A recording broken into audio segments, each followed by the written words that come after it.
আসসালামু আলাইকুম সুপ্রিয় দর্শক, এই মুহূর্তে রয়েছি আমাদের খলিলাবাদ বিলে। আর এই খলিলাবাদ বিলটা এখন প্রায় কচুরিপানার বিলে পরিণত হয়েছে। আপনারা দেখতে পাচ্ছেন পুরাটা বিল জুড়ে এবং কি ফসলি জমি পুরাটাই কচুরিপানায় পরিণত হয়েছে। এক একটা ক্ষেত পরিষ্কার করতে কিন্তু প্রচুর পরিমাণে টাকা গুনতে হচ্ছে এবং অনেক পরিশ্রম করতে হচ্ছে। আর সেই কচুরিপানা জমাট বেঁধে থাকার কারণ হচ্ছে একটি ব্রিজ। আর সেই ব্রিজটি আপনাদেরকে দেখাবো। ব্রিজটি এমনভাবে করেছে সেটা পরিকল্পনা মোতাবেক হয়নি, সেই জন্য হয়তো এই মানুষের এই ভোগান্তি দেখতে পাচ্ছেন। এই দেখেন পুরাটা বিল এখন পরিত্যক্ত অবস্থা হয়ে গেছে, ধরতে গেলে কচুরিপানার বিলই বলা যায়। এটি কিন্তু এক সময় নামকরা খলিলাবাদের বিল হিসেবে পরিচিত, কিন্তু এখন পুরা বিল কচুরিপানায় ভরপুর।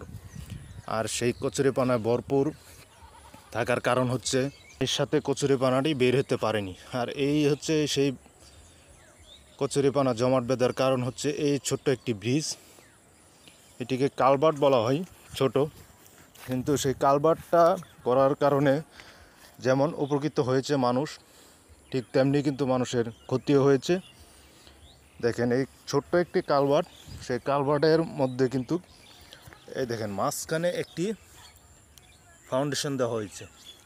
সেই ফাউন্ডেশনের কারণেই কিন্তু এই কচুরিপানাগুলো বের হতে পারে না, সেই জন্য বিলটা পরিত্যক্ত অবস্থায় রয়েছে। তো মানুষের যে কোনো জিনিস করার আগে হয়তো একটা পরিকল্পনা করতে হয়, প্ল্যান করে করতে হয়, কিন্তু সে প্ল্যানিংটা হয়তো সঠিক হয় নাই।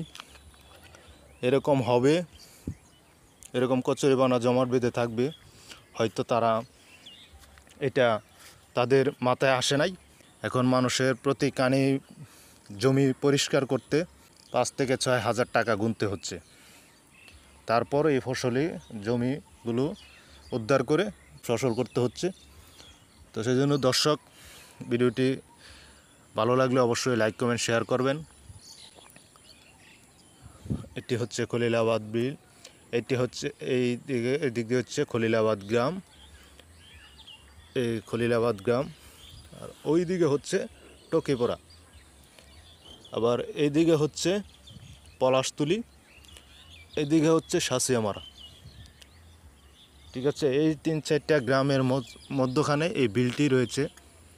সে বিলটির অবস্থা খুবই বেহাল।